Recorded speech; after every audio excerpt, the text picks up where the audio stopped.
ನಮ್ಮ ಡೈಜೆಷನ್ ಪ್ರಕ್ರಿಯೆ, ನಾವು ಆಹಾರ ತಿಂತೀವಲ್ಲಮ್ಮ, ಅಲ್ಲಿ ಡೈಜೆಸ್ಟ್ ಅಂದರೆ ಸ್ಟಮಕ್ನಲ್ಲಿ ಡೈಜೆಸ್ಟ್ ಆಗಿ ಸ್ಮಾಲ್ ಇಂಟೆಸ್ಟೈನ್ಗೆ ಹೋಗುತ್ತೆ. ಸ್ಮಾಲ್ ಇಂಟೆಸ್ಟೈನಲ್ಲಿ ಡೈಜೆಸ್ಟ್ ಮಾಡೋರು ಯಾರು? ಅಲ್ಲಿ ಬ್ಯಾಕ್ಟೀರಿಯಾಸ್ ಕೂತಿರುತ್ತೆ, ಅನೇಕ bacterias, millions and millions of bacterias ಕೂತಿರ್ತವೆ. ಅಲ್ಲೂ ಅವು ಡೈಜೆಸ್ಟ್ ಮಾಡುತ್ತೆ ಅಲ್ವಾ ಆಹಾರ. ಆಮೇಲೆ ಪಿಗ್ ಇಂಟೆಸ್ಟೈನ್ಗೆ ಕಳಿಸುತ್ತೆ. ಸರಿ, ಈ ಪ್ರಕ್ರಿಯೆಯಲ್ಲಿ ಗಟ್ ಹೆಲ್ತ್ ಅಂತ ಹೇಳ್ತೀವಿ. ಗಟ್ ಚೆನ್ನಾಗಿ ಹೆಲ್ದಿ ಆಗಿದ್ರೆ ಒಳ್ಳೆ ರೀತಿಯಲ್ಲಿ ಡೈಜೆಷನ್ ಚೆನ್ನಾಗಿ ಆಗ್ತಿದೆ ಅಂತ. ಆದರೆ ಇತ್ತೀಚಿನ ದಿನಗಳಲ್ಲಿ ಈ ಡೈಜೆಷನ್ ಪ್ರಕ್ರಿಯೆನೇ ಪ್ರಾಬ್ಲಮ್ ಆಗ್ತಾ ಇದೆ. ಅಂದ್ರೆ ಏನು, ಯಾಕೆ ಈ ಪ್ರಾಬ್ಲಮ್ ಆಗ್ತಾ ಇದೆ ಅನ್ನೋದಕ್ಕೆ ವಿವರಿಸ್ತಾ ಹೋಗ್ತಾರೆ. ನೋಡಮ್ಮ, ಒಂದು 50 ವರ್ಷಗಳ ಹಿಂದೆ, ಅಂದ್ರೆ ನಮ್ಮ ಪ್ಯಾರೆಂಟ್ಸ್ ಆಗಿರ್ಲಿ ಅಥವಾ ನಮ್ಮ ಹಿಂದಿನ ಅವರ ಪ್ಯಾರೆಂಟ್ಸ್ ಆಗಿರ್ಲಿ, ಈ ತರ ಅಲರ್ಜೀಸ್ ಅಂತ ಏನಿದೆ, ಸೈನಸ್ ಅಂತ ಏನಿದೆ, ಅಥವಾ ಸ್ಕಿನ್ ಪ್ರಾಬ್ಲಮ್ಸ್ ಅಂತ ಏನಿದೆ, ಅನೇಕ ವಿಧವಾದ ಸ್ಕಿನ್ ಪ್ರಾಬ್ಲಮ್ಸ್ ಅಂತ ಏನಿದೆ, ಥೈರಾಯ್ಡ್ ಪ್ರಾಬ್ಲಮ್ಸ್ ಆಗಿರಲಿ, ಡಯಾಬಿಟಿಸ್ ಆಗಿರಲಿ, BP ಆಗಿರಲಿ, ಕ್ಯಾನ್ಸರ್ಸ್ ಎಲ್ಲ ತುಂಬಾ ನಾರ್ಮಲ್ ಆಗೋಗ್ಬಿಡ್ತಾ ಇದೆಯಲ್ಲಮ್ಮ. ಈಗ ಆಟೋ ಇಮ್ಯೂನ್ ಡಿಸೀಸಸ್ ಎಷ್ಟೆಲ್ಲ ಮಟ್ಟಿಗೆ ಕೇಳ್ಪಡ್ತಾ ಇದ್ದೀವಿ ಅಲ್ವಾ? ಇದೆಲ್ಲ ಯಾತಕ್ಕೆ ಈಗಿನ ಈ 30-40 ವರ್ಷಗಳ ನಂತರ ಶುರುವಾಗ್ಬಿಟ್ಟಿದೆ ಅತಿ ಹೆಚ್ಚಾಗಿ? ಮುಖ್ಯವಾದ ಕಾರಣ ಏನು ಅಂತ ಹುಡುಕಕ್ಕೆ ಹೋದ್ರೆ, ನಮ್ಮಲ್ಲಿ ಈ ಗುಡ್ ಬ್ಯಾಕ್ಟೀರಿಯಾಸಿನ ಪ್ರಮಾಣ ಏನಿದೆ ಅದು ತುಂಬಾ ತುಂಬಾ ಕಡಿಮೆ ಆಗ್ಬಿಟ್ಟಿದೆ. ನೋಡಮ್ಮ, ನಮ್ಮಲ್ಲಿ ಏನಿಲ್ಲ ಅಂದ್ರೂ 2000ರಿಂದ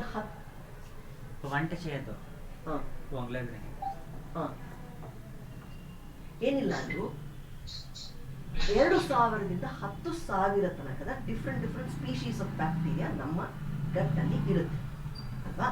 ಆದರೆ ಇತ್ತೀಚಿನ ಅಂದ್ರೆ ಆಫ್ಟರ್ ಈ 30-40 ವರ್ಷಗಳ ನಂತರದ ಈ ಒಂದು ರಿಸರ್ಚ್ ಏನ್ ಹೇಳ್ತಾ ಇದೆ, 300ರಿಂದ 1000 ಡಿಫ್ರೆಂಟ್ ಸ್ಪೀಶೀಸ್ ಮಾತ್ರವೇ ಉಳ್ಕೊಂಡಿದೆ. ತುಂಬಾ ಕಡಿಮೆ ಆಗ್ಬಿಟ್ಟಿದೆ ಆ ಸ್ಪೀಶೀಸ್. ಅಂದ್ರೆ ತುಂಬಾ ವೆರೈಟಿ ಆಫ್ ಬ್ಯಾಕ್ಟೀರಿಯಾಸ್ ನಮ್ಮಲ್ಲಿ ಇರುತ್ತೆ ನಮ್ಮ ಗಟ್ಟಲ್ಲಿ, ಅದು ಕಡಿಮೆ ಆಗುತ್ತೆ. ಸರಿ, ಈ ಕಡಿಮೆ ಬ್ಯಾಕ್ಟೀರಿಯಾನಾದ್ರೂ ನಾವು ಉಳಿಸ್ಕೊಳ್ತಾ ಇದ್ದೀವಾ? ಅದನ್ನಾದ್ರೂ ಅದೂ ಇಲ್ಲ. ಕಡಿಮೆ ಬ್ಯಾಕ್ಟೀರಿಯಾನೂ ಸಹ ಉಳಿಸ್ಕೊಳ್ಳಕ್ಕಾಗ್ತಾ ಇದೆ. ಮುಖ್ಯವಾಗಿ ಏನು ನೋಡಮ್ಮ, ತಾಯಿಯಿಂದ ಮಗುವಿಗೆ ಈ ಬ್ಯಾಕ್ಟೀರಿಯಾಸು ರವಾನೆ ಆಗುತ್ತೆ. ತಾಯಿಗೆ ಇತ್ತೀಚಿನ ದಿನಗಳಲ್ಲಿ ಏನಾಗ್ತಾ ಇದೆ, ನಾರ್ಮಲ್ ಡೆಲಿವರಿ ತುಂಬಾನೇ ಕಡಿಮೆ ಅಲ್ವಾ? ನಾರ್ಮಲ್ ಡೆಲಿವರಿ ಅಂತೂ ಅತಿ ಹೆಚ್ಚು ಕಡಿಮೆ, ಏನಿದ್ರು ಸಿಸೇರಿಯನ್ ಸೆಕ್ಷನ್ ಅತಿ ಹೆಚ್ಚಾಗಿ ನಡೀತಾ ಇದೆ. ಇಲ್ಲೇನಾಗುತ್ತೆ, ಯೂರಿನರಿ ಟ್ರ್ಯಾಕ್ ಮುಖಾಂತರ ಆ ಮಗು ಹೊರಗಡೆ ಬರುತ್ತಲ್ಲ, ಆಗ ಆ ಮಾಸ್, ಆ ಬ್ಲಡ್ ಅದೆಲ್ಲ ಆ ಸ್ಕಿನ್ನಿಗೆ ಅಂಟ್ಕೊಂಡು ಒಂದು ಸ್ವಲ್ಪ ಆ ಮಗುವಿನ ಬಾಯಿ ಒಳಗಡೆ ಹೋಗಿ, ಮೂಗಿನ ಒಳಗಡೆ ಹೋಗಿ, ಆ ಬ್ಯಾಕ್ಟೀರಿಯಾಸ್ ಅದರ ಮುಖಾಂತರ ಹಾಗೆ ಟ್ರಾವೆಲ್ ಮಾಡಿ ತನ್ನ ಒಂದು ಸ್ಮಾಲ್ ಇಂಟೆಸ್ಟೈನಲ್ಲಿ ಅದರ ಕಾಲನಿಯನ್ನು ನಿರ್ಮಾಣ ಮಾಡಿಕೊಳ್ಳುತ್ತೆ. ಆಯ್ತಾ? ಈಗ ಆ ಪ್ರಕ್ರಿಯೆನೇ ತುಂಬಾ ಕಡಿಮೆ ಆಗ್ಬಿಟ್ಟಿದೆ. ಹಾಗಾಗಿ ತಾಯಿಯಿಂದ ಮಗುವಿಗೆ ಬರುವ ಆ ಬ್ಯಾಕ್ಟೀರಿಯಾಸೇ ಕಡಿಮೆ ಆಗ್ಬಿಟ್ಟಿದೆ ಅಲ್ವಾ? ಅದು ಇತ್ತೀಚಿನ ದಿನಗಳಂತೂ ತೀರಾ ಅತಿಯಾಗಿ, ಒಂದು 15-20 ವರ್ಷದಿಂದ ತುಂಬಾ ಈ ನಾರ್ಮಲ್ ಡೆಲಿವರಿನೇ ಆಗ್ತಾ ಇದೆ. ತಾಯಿಗೆ ಫಸ್ಟ್ ಆಫ್ ಆಲ್ ಕಡಿಮೆ, ಇನ್ನು ತಾಯಿಯಿಂದ ಮಗುಗೆ ಹೋಗೋದೇನು ಕಡಿಮೆ, ಇನ್ನೂ ಕಡಿಮೆ ಅಲ್ವಾ? ಹಾಗಾಗ್ತಾ ಇದೆ. ಸೊ ಅಲ್ಲೂ ಸಹ ನಾವು ಗಟ್ ಬ್ಯಾಕ್ಟೀರಿಯಾಸು ತುಂಬಾ ಕಡಿಮೆ ಮಾಡ್ಕೊಂಡು ಬಿಟ್ಟಿದ್ದೀವಿ. ಹಾಗಾಗಿನೇ ಇವಾಗ ಏನು ಹೇಳಿದೆ, ಈ ಅಲರ್ಜೀಸು, ಥೈರಾಯ್ಡ್, ಡಯಾಬಿಟಿಸು, BP ಅಂತದ್ದು, ಕ್ಯಾನ್ಸರ್ಸ್ ಅಂತದ್ದು ಇದೆಲ್ಲ ಜಾಸ್ತಿ ಆಗ್ತದೆ. ಆಯ್ತಲ್ಲ? ಆಮೇಲೆ ಈಗ ನಾವು ಅದನ್ನೆಲ್ಲ ಜಾಸ್ತಿ ಎಲ್ಲ ಹೇಗೆ ಮಾಡ್ಕೊಳ್ಬೋದು, ಗಟ್ ಹೆಲ್ತ್ ಅನ್ನ ಹೇಗೆಲ್ಲ ಇಂಪ್ರೂವ್ ಮಾಡ್ಕೊಳ್ಬೋದು? ಇವಾಗ ಹೇಗೂ ಕಡಿಮೆ ಆಗಿದೆ, ಇರೋದನ್ನಾದ್ರೂ ಉಳಿಸ್ಕೊಳ್ಳೋಣ. ನಾವು ಇವಾಗ ಈ ಹಣ್ಣು ಹಂಪಲು ತಿಂತೀವಲ್ಲ, ಹಣ್ಣು ಹಂಪಲ ಜ್ಯೂಸ್ ಆಗಿ ಹೆಚ್ಚಾಗಿ ತಗೊಳ್ತಾ ಇರ್ತೀವಿ. ಅದರ ಬದಲು ಅದನ್ನ ಹಣ್ಣಾಗೆ ಹಾಗೆ ಇಡೀ ಹಣ್ಣು, ಇವಾಗ ಆಪಲ್ ತಿಂತೀವಿ, ಆ ಹೊರಭಾಗದ ಆ ಸ್ಕಿನ್ ಇದೆಯಲ್ಲ ಅದು ನಮ್ಗೆ ತುಂಬಾ ಇಂಪಾರ್ಟೆಂಟ್. ಆ ಫೈಬರ್ ಇದೆಯಲ್ಲಮ್ಮ, ಆ ಫೈಬರೇ ಈ ಬ್ಯಾಕ್ಟೀರಿಯಾಸ್ಗೆ ಫುಡ್. ಅರ್ಥ ಆಗಲಿ, ಫೈಬರೇ ಮುಖ್ಯವಾಗಿ ಬೇಕಾಗಿದೆ. ಇವಾಗ ಮೂಸಂಬಿ ತಿಂತೀವಿ, ಆರೆಂಜಸ್ ತಿಂತೀವಿ, ಆ ಮೂಸಂಬಿಯ ಹೊರವಲಯದ ಆ ಫೈಬರ್ ಇದೆಯಲ್ಲ ಅದು ಬೇಕಾಗಿರೋದು ಯಾರಿಗೆ? ಈ ಬ್ಯಾಕ್ಟೀರಿಯಾಸ್ಗೆ. ಬ್ಯಾಕ್ಟೀರಿಯಾಗಳ ಫುಡ್ಡೇ ಫೈಬರ್, ಅದು ಮುಖ್ಯವಾಗಿ ಬೇಕು. ಹಾಗಾಗಿ ಪೂರ್ತಿಯಾಗಿ ಇವಾಗ ತರಕಾರಿ ತಿನ್ನೋದಾಗ್ಲಿ, ಹಣ್ಣು ತಿನ್ನೋದಾಗ್ಲಿ, ಆ ಜ್ಯೂಸಸ್ ಅನ್ನೇ ಹೆಚ್ಚು ನಾವು ಪ್ರಿಫರ್ ಮಾಡ್ತಾ ಇರ್ತೀವಿ, ತಗೊಳ್ತಾ ಇರ್ತೀವಲ್ಲ, ಈಸಿಯಾಗಿ ಬೇಗ ಕುಡಿದು ಬಿಡ್ಬೋದು ಅನ್ನೋ ಕಾರಣಕ್ಕಾಗಿ ಆ ಥರ ಮಾಡೋದಕ್ಕಿಂತ ಫೈಬರ್ ಯುಕ್ತವಾಗಿ ಹಾಗೆ ನಾವು ತಿನ್ನೋದ್ರಿಂದ ಅದು ಅತಿ ಹೆಚ್ಚಾಗಿ ನಮಗೆ ಸೇರುತ್ತೆ. ಆಯ್ತಾ? ಫೈಬರ್. ಈ ಫೈಬರ್ ಇವಾಗ ಯಾರಿಗೆಲ್ಲ ಈ ಕ್ರೇವಿಂಗ್ ಇರುತ್ತೆ, ಕ್ರೇವಿಂಗ್ ಅಂದ್ರೆ ಏನು, ಸ್ವೀಟ್ಸ್ ತಿನ್ಬೇಕು, ಸ್ವೀಟ್ ಕ್ರೇವಿಂಗ್ ಯಾರಿಗೆ ಜಾಸ್ತಿ ಇದೆ ಅಂತವರಿಗೆ ಗುಡ್ ಬ್ಯಾಕ್ಟೀರಿಯಾಸ್ ಕಡಿಮೆ ಆಗಿದೆ, ಬ್ಯಾಡ್ ಬ್ಯಾಕ್ಟೀರಿಯಾಸ್ ಜಾಸ್ತಿ ಆಗಿದೆ ಅನ್ನೋದೇ ಒಂದು ಸಿಂಪ್ಟಮ್ ಗೊತ್ತಾಗ್ಬಿಡುತ್ತೆ. ಸ್ವೀಟ್ಸ್ ಕಡೆ ತುಂಬಾ ಒಲವಾಗ್ತಾ ಇರುತ್ತೆ ಅಲ್ವಾ? ಅಂತ ಅವ್ರು ಏನು ಮಾಡಬಹುದು ಅಂದ್ರೆ ಈ ಮೂಸಂಬಿ ಅಥವಾ ಈ ಆರೆಂಜಸ್ ಅನ್ನ ತಿಂತಾ ಇದ್ರೆ ಅಂದ್ರೆ ಫೈಬರ್ ಆಗಿ ಟೋಟಲಿ ಹೋಲ್ ಫ್ರೂಟ್ ಅನ್ನ ಹಾಗೆ ತಿನ್ನೋದ್ರಿಂದಲೂ ಈ ಕ್ರೇವಿಂಗ್ ಅನ್ನ ನಾವು ಕಡಿಮೆ ಮಾಡಬಹುದು. ಯಾಕಂದ್ರೆ ಫೈಬರ್ ಹೆಚ್ಚಾಗಿ ಸಿಗ್ತಾ ಹೋಗ್ತಾ ಇದ್ರೆ ಈ ಬ್ಯಾಕ್ಟೀರಿಯಾಸ್ಗೆ ಅವಾಗ ಆ ಕ್ರೇವಿಂಗ್ ತಂತಾನೆ ಕಡಿಮೆ ಆಗುತ್ತೆ. ಕ್ರೇವಿಂಗ್ ಉಂಟಾಗ್ತಿದೆ ಅಂದ್ರೇನೆ ಬ್ಯಾಡ್ ಬ್ಯಾಕ್ಟೀರಿಯಾಸ್ ಜಾಸ್ತಿ ಆಗಿದೆ. ಯಾರಿಗೆ ಬೇಕು ಆ ಸ್ವೀಟ್ಸ್ ಅಲ್ಲ, ಈ ಬ್ಯಾಡ್ ಬ್ಯಾಕ್ಟೀರಿಯಾಸು ಚೆನ್ನಾಗಿ ಬೆಳ್ಕೊಳ್ಳೋಕೆ ಅದಕ್ಕೆ ಬೇಕು. ಅರ್ಥ ಆಗ್ತಿದೆಯಲ್ಲ? ಗುಡ್ ಬ್ಯಾಕ್ಟೀರಿಯಾಸ್ಗೆ ಬೇಕಾಗಿರೋದು ಈ ಫೈಬರ್ಸ್. ನಾವು ಕೇಳುವ ಮಾತು ಯಾವ್ದನ್ನ? ಈ ಬ್ರೈನ್ ಮಾತೆ ಕೇಳು. ಬ್ರೈನಲ್ಲಿ ಏನಾಗುತ್ತೆ? ಇವತ್ತು ಈ ಆಹಾರ ನನಗೆ ಬೇಕು ಅಂತ ಅನ್ಸುತ್ತೆ ಬ್ರೈನ್ಗೆ. ಈ ಆಹಾರನ ತಿನ್ನೋದು. ಬ್ರೈನಲ್ಲಿ ಒಂದು ಆಹಾರದ ಒಂದು ಕ್ರೇವಿಂಗ್ ಸ್ಟಾರ್ಟ್ ಆಗುತ್ತೆ. ಆ ಆಹಾರದ ಕ್ರೇವಿಂಗ್ ಬ್ರೈನು ಮತ್ತೆ ಈ ನಾಲಿಗೆ ರುಚಿ ಇಲ್ಲಿಗೆ ಇಂಪ್ರಿಂಟ್ ಆಗಿರೋದಷ್ಟೇ ಕೇಳ್ತಾ ಇದೀವಿ. ಗಟ್ಟಿಗೆ ಏನ್ ಬೇಕು ಅದರ ಕಡೆ ನಾವು ಗಮನನೇ ಕೊಡ್ತಾ ಇದ್ದೀವಿ. ಗಟ್ಟಿಗೆ ಅವೆಲ್ಲ ಬೇಕಾಗೋದೇ ಇಲ್ಲ. ಈ ಫಾಸ್ಟ್ ಫುಡ್ಸು ಏನು ಈ ಗೋಬಿ ಮಂಚೂರಿಗಳು ಅವೆಲ್ಲ ತಿಂತೀವಲ್ಲ, ಮಸಾಲೆ ಪದಾರ್ಥ, ಅದೆಲ್ಲ ಬೇಕಾಗಲ್ಲ. ಅದಕ್ಕೆ ಬೇಕಾಗಿರೋದೇ ಅದಕ್ಕೆ ಸಲಾಡ್ಸ್ ಅನ್ನ ಫ್ರೂಟ್ಸ್ ಅನ್ನ ಹೆಚ್ಚಿಗೆ ಮುಂಚಿತವಾಗಿ ತಿಂದುಬಿಡಿ. ಅಂದ್ರೆ ಆಹಾರ ತಿನ್ನೋಕ್ಕೂ ಮುಂಚಿತವಾಗಿ ತಿಂದುಬಿಟ್ರೆ ನಂತರ ನೀವು ಆಹಾರ ಅಂದ್ರೆ ಏನು ಬೇಯಿಸಿದ ಆಹಾರ ತಿಂತೀರಲ್ಲ, ಆಗ ಅದರ ಎಫೆಕ್ಟು ಏನು ಬ್ಯಾಡ್ ಎಫೆಕ್ಟ್ ಅಂತ ಏನು ಆ ಆಹಾರದಿಂದ ಆಗ್ಬೇಕಾಗಿತ್ತು ಅದು ಕಡಿಮೆ ಆಗ್ಬಿಡುತ್ತೆ. ಆಮೇಲೆ ನೀವು ಡಯಟ್ನಲ್ಲಿ ಏನೆಲ್ಲ ಇಂಪ್ರೂವ್ ಮಾಡ್ಕೊಳ್ಬೋದು ಅಂದ್ರೆ ಎಕ್ಸಸೈಸಿಗೆ ತುಂಬಾ ಇಂಪಾರ್ಟೆಂಟ್. ಎಕ್ಸಸೈಸ್ ಏನಿಲ್ಲ ಅಂದ್ರೆ 30ರಿಂದ 45 ನಿಮಿಷ ನಾವು ಸಿಂಪಲ್ ಒಂದು ವಾಕಿಂಗ್ ಆಗಲಿ, ಯೋಗ ಆಗಲಿ, ಅಥವಾ ಸಾಕು ಸಿಂಪಲ್ ಆಗಿ ಒಂದು ಎಕ್ಸಸೈಸ್ 45 ಮಿನಿಟ್ಸ್ ಅಥವಾ 30 ಮಿನಿಟ್ಸ್ ಆದರೂ ನೀವು ದಿನದಲ್ಲಿ ಮಾಡ್ತಾ ಇದ್ರೆ ನಿಮಗೆ ಈ ಗಟ್ ಹೆಲ್ತ್ ತಂತಾನೆ ಇಂಪ್ರೂವ್ ಆಗುತ್ತೆ. ಆಯ್ತಮ್ಮ? ಆಮೇಲೆ ವಿಟಮಿನ್ ಸಿ ಯುಕ್ತ ಆಹಾರಗಳನ್ನ ಅತಿ ಹೆಚ್ಚಾಗಿ ತಗೊಳ್ಬೇಕು. ಇವಾಗ ದಾಳಿಂಬೆ ಆಗಲಿ, ಈ ಸೀಬೆಕಾಯಿ, ಗೋವಾ ಇದನ್ನ ತಿನ್ನೋದಾಗ್ಲಿ, ಆನಿಯನ್ಸ್ ಹೋದ ವಾರದಲ್ಲಿ ಹೇಳಿದನ ಆನಿಯನ್ ಅನ್ನ ಹಸಿಯಾಗಿ ತಿನ್ನೋದಾಗ್ಲಿ, ಪ್ರತಿದಿನ ಒಂದು ಆನಿಯನ್, ರೆಡ್ ಆನಿಯನ್ ತಿನ್ನೋದು ತುಂಬಾ ಇಂಪಾರ್ಟೆಂಟ್. ಸೊ ನಿಮ್ಮ ಆಹಾರದೊಟ್ಟಿಗೆ ಅದನ್ನು ತಿಂದರೂ ನಡೆಯುತ್ತೆ. ಹಾಗೆ ಆನಿಯನ್ ತಿನ್ನೋದಾಗ್ಲಿ, ಮತ್ತೆ ಈ ಸೊಪ್ಪು ತರಕಾರಿಗಳು ಇರುತ್ತಲ್ಲ ಅದನ್ನೆಲ್ಲ ಸ್ವಲ್ಪ ಹೆಚ್ಚಾಗಿ ಬಳಸ್ಕೊಳ್ತಾ ಇದ್ದು ನೀವು ಬೇಯಿಸಿದಂಥ ಆಹಾರ ಏನಿದೆ ಅದನ್ನು ಕಡಿಮೆ ಬಳಸ್ತಾ ಇದ್ರೆ ತುಂಬಾ ಎಫೆಕ್ಟ್ ಆಗೋದಿಲ್ಲ. ಒಳ್ಳೆ ಆಹಾರ ಒಳ್ಳೆಯ ಆರೋಗ್ಯ ನಿಮ್ಮಲ್ಲಿ ಸೃಷ್ಟಿಯಾಗ್ತಾ ಹೋಗುತ್ತೆ. ಆಯ್ತಮ್ಮ? ಆಮೇಲೆ ಇವಾಗ ನೀವು ತಿನ್ನಂತ ಆಹಾರ ನಿಮಗೆ ಈ ಏನದು ಬಿ ಕಾಂಪ್ಲೆಕ್ಸ್ಗಳು ಬೇಕಾಗತ್ತೆ, B12ಗಳು ಬೇಕಾಗತ್ತೆ, ಗೊತ್ತಾಯ್ತಲ್ಲ? ಸತ್ವ ಅಂತ ಏನು ಹೇಳ್ತೀವಿ ಅದೆಲ್ಲ. ಮತ್ತೆ ಹಾರ್ಮೋನ್ಸ್, ಇವಾಗ ಯಾವ್ಯಾವ ಹಾರ್ಮೋನ್ಸು ಅದೇ ಈ ಸೆರೋಟೋನಿನ್ ಆಗಲಿ, ಡೋಪಮೈನ್ ಆಗಲಿ, ಈ ಥರ ಎಲ್ಲ ಹಾರ್ಮೋನ್ಸ್ ಅನ್ನ ರಿಲೀಸ್ ಮಾಡುತ್ತಲ್ಲ, ಕ್ರಿಯೇಟ್ ಮಾಡುತ್ತಲ್ಲ, ಇದೆಲ್ಲ ಯಾರು ಮಾಡೋದಮ್ಮ? ಈ ಬಿ ಕಾಂಪ್ಲೆಕ್ಸ್ ಆಗಲಿ, B12 ಆಗಲಿ, ಇದನ್ನ ಹೇಳಿದ್ನಲ್ಲ, ಈ ಥರದ ಎಲ್ಲ ಹಾರ್ಮೋನ್ಸ್, ಇನ್ಸುಲಿನ್ ಯಾರ ಕ್ರಿಯೇಟ್ ಮಾಡೋದು? ಇದೇ ಬ್ಯಾಕ್ಟೀರಿಯಾಸ್. ಈ ಬ್ಯಾಕ್ಟೀರಿಯಾಸ್ ಇಲ್ಲದೆ ಅದ್ಯಾವ ಹಾರ್ಮೋನ್ಸು ಬಿಡುಗಡೆ ಆಗೋದೇ. ಹಾಗಾದ್ರೆ ಯಾರು ಮಾಡೋದು? ಈ ಬ್ಯಾಕ್ಟೀರಿಯಾಸೇ ಅದನ್ನ ಮಾಡೋದು. ಆ ಹಾರ್ಮೋನ್ಸ್ ಅನ್ನ ರಿಲೀಸ್ ಮಾಡೋದು. ಪಚನ ಕ್ರಿಯೆ ನಂತರ ಅಲ್ಲಿ ರಿಲೀಸ್ ಆಗುತ್ತೆ ಆ ಹಾರ್ಮೋನ್ಸ್ ಅಲ್ವಾ? ಆ ಹಾರ್ಮೋನ್ಸ್ ಅನ್ನ ರಿಲೀಸ್ ಆಗದೇ ಇರೋ ತರ ನಾವು ತಡೆಗಟ್ತಾ ಇದೀವಿ. ಒಂದೇ ನಿಮಿಷ, ಒಂದು ಕಾಲ್ ಇದು ಬರ್ತಾ ಇದೆ, ಒಂದು ಕಾಲ್ ಕೆಳಗಡೆ, ಒಂದು ನಿಮಿಷ.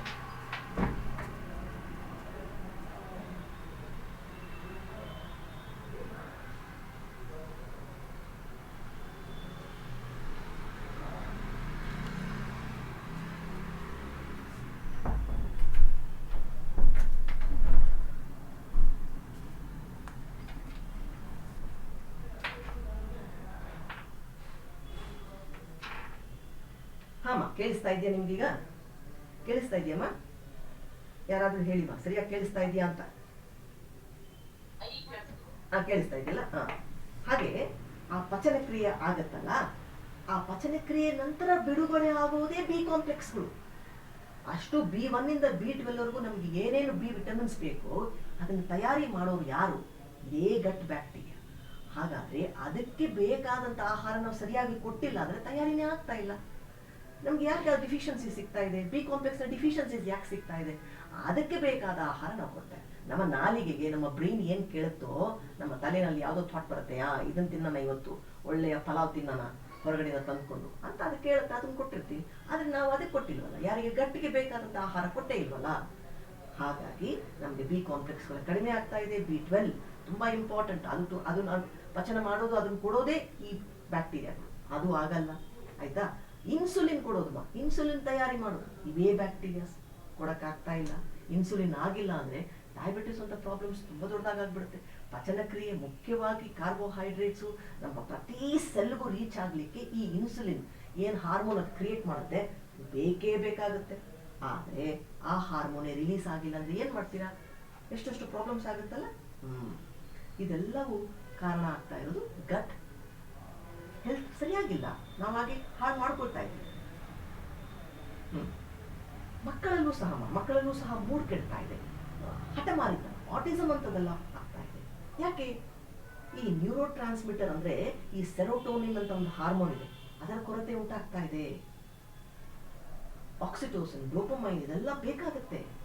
ಹ್ಯಾಪಿ ಹಾರ್ಮೋನ್ಸ್ ಅಂತ ಹೇಳ್ತೀವಿ ಅದನ್ನ. ಎಲ್ಲಿ ಸೆರೋಟೋನಿನ್ ಅನ್ನೋದು ಹ್ಯಾಪಿ ಹಾರ್ಮೋನ್, ನಮ್ಗೇನೋ ಒಂದು ಖುಷಿ ಆಗ್ತಾ ಇದೆ, ಅದನ್ನ ಖುಷಿಯನ್ನ ಹ್ಯಾಪಿನೆಸ್ ಅನ್ನ ಅನುಭವಿಸ್ಲಿಕ್ಕೂ ಸಹ ಒಂದು ಹಾರ್ಮೋನ್ ನಮ್ಮಲ್ಲಿ ಬಿಡುಗಡೆ ಆದ್ರೆ ಮಾತ್ರನೇ ಆಗೋದು.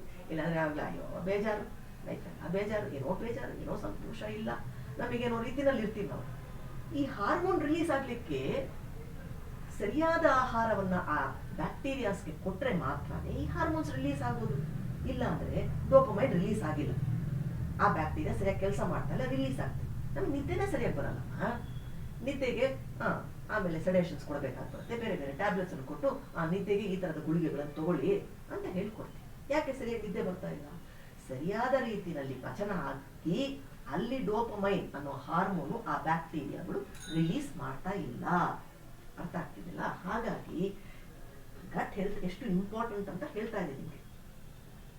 ಈ ಗಟ್ ಹೆಲ್ತ್ ಇಂಪ್ರೂವ್ ಮಾಡ್ಲಿಕ್ಕೂ ಸಹ ನಾವು ಸರಿಯಾದ ಆಹಾರ ತಿಂದ್ಬಿಟ್ಟು ಇವಾಗಿಂದಲೇ ತಿಂತೀನಪ್ಪ ಸರಿಯಾಗಿ ಅಂತ ಅನ್ಕೊಂಡು ತಿಂದ್ರೂ ಸಹ ಇಟ್ ಟೇಕ್ಸ್ ಅರೌಂಡ್ 1 ವರ್ಷ 1.5 ವರ್ಷ ಅಂತೂ ಖಂಡಿತ ಹಿಡಿಯುತ್ತಮ್ಮ. ಅಷ್ಟು ಬೇಗ ಅದು ರೆಡಿ ಆಗ್ಬಿಡಲ್ಲ.